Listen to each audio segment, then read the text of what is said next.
Now that we have our center line defined with the profile that we want, we're going to go ahead and create the rest of the road. Previously, on the main road, we defined the edges of pavement. Then we put a section on those edges of pavement that represented a 6-foot shoulder with a 3% cross slope. Now, on the entrance road, we're going to take a different approach. We're going to use what we call composite section. Access that tool, we can go from Modeler, Tools, Composite Section. Composite section is very useful in doing repetitive streets and roads. As you can see or may notice in the dialog, the first tab, Section Manager, actually has what a user could save off typical sections and access those for various projects.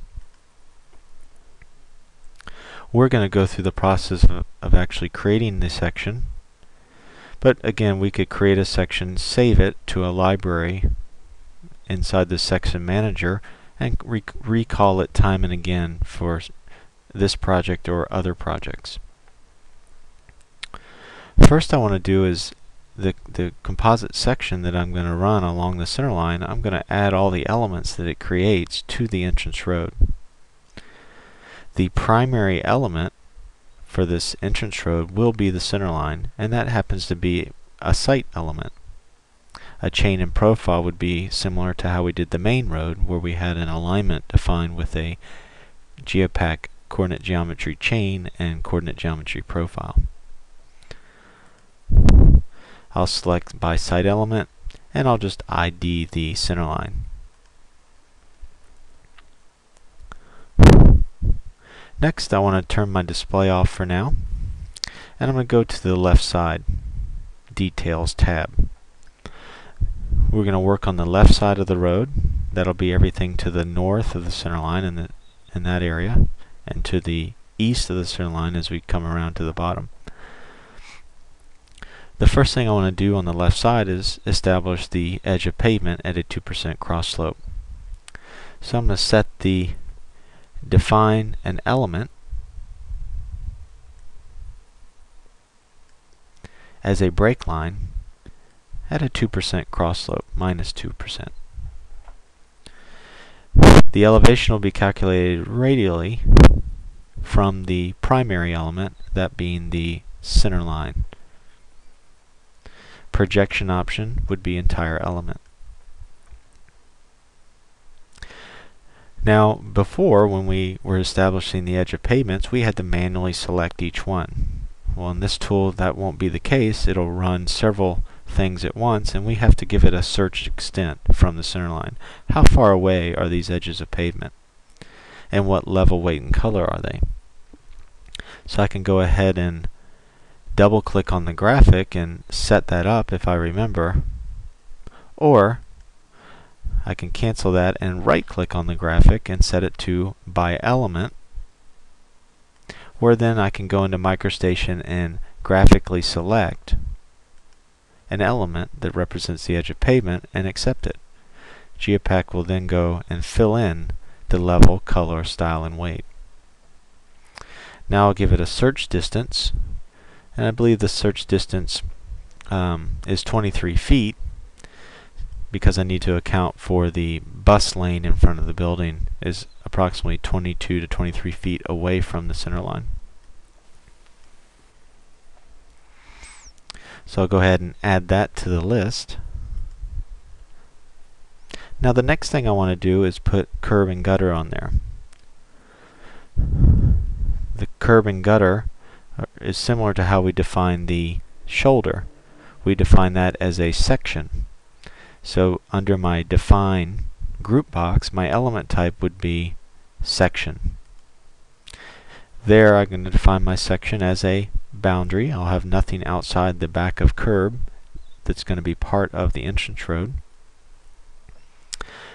And my section method, I don't have a cell and a cell library that represents this typical section of curb, but I will create a table.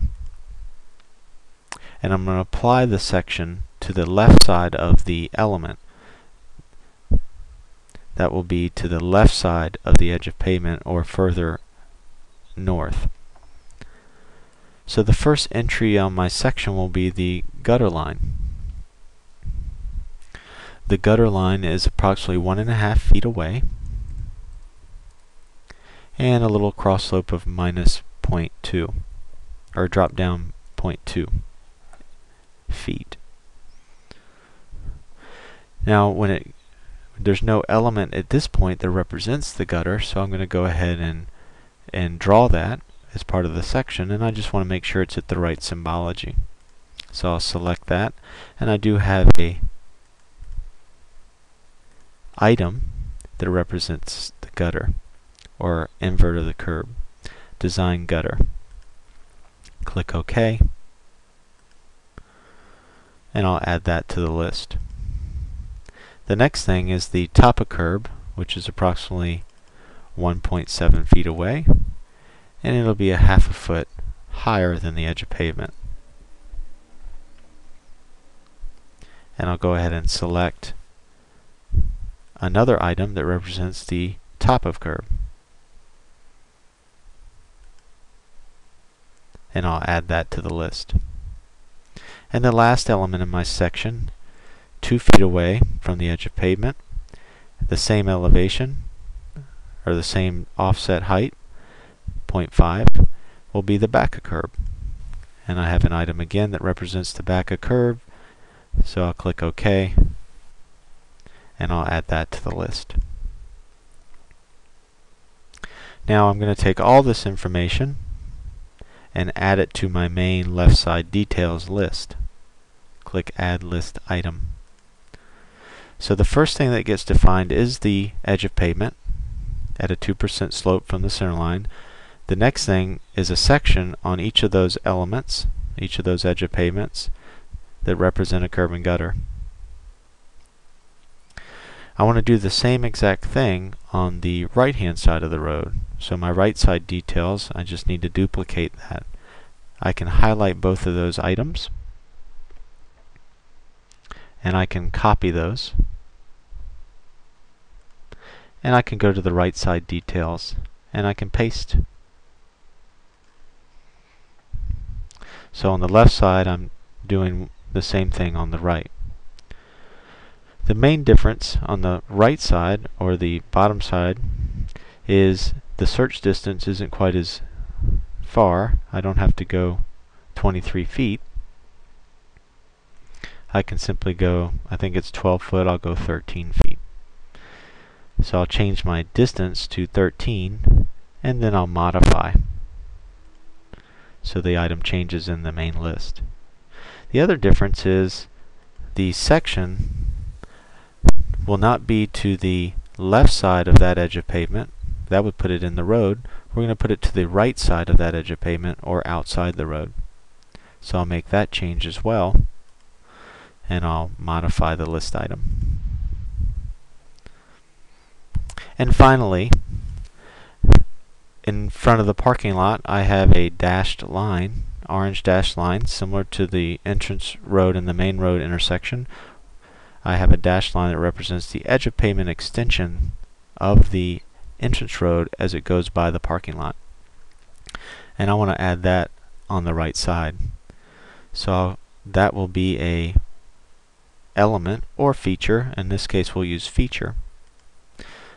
Feature being I've drawn it with an item out of the DDB file, and I can just search for that item name. The feature type is boundary, the slope is -2, and I just need to select the item. And that item happens to be a design join line, or extension of pavement at the intersection. So I used that item when I drew it, therefore we can just search for that item name. And I need to search 13 feet from the center line. So go ahead and add that to the list on the right side. That particular item gets added at the bottom, and I'm just going to go ahead and move it up to the top. So now it's the first thing that gets defined, then the rest of the edges of pavement, and then the curb and gutter section.